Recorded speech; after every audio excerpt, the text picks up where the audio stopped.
Assalamualaikum warahmatullahi wabarakatuh.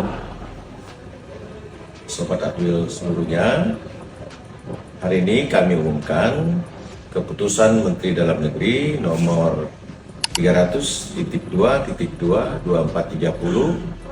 tahun 2025 tentang revisi pemberian dan pemutakhiran kode dan data wilayah administrasi pemerintahan dan pulau.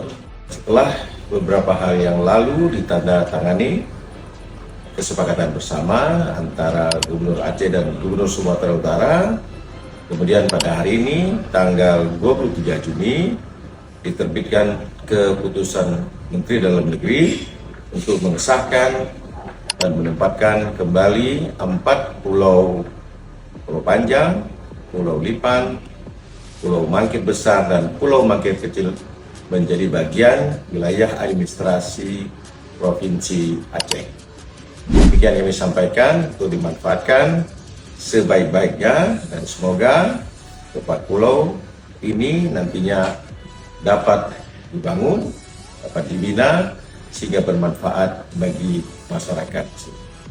Terima kasih banyak. Assalamualaikum warahmatullahi wabarakatuh.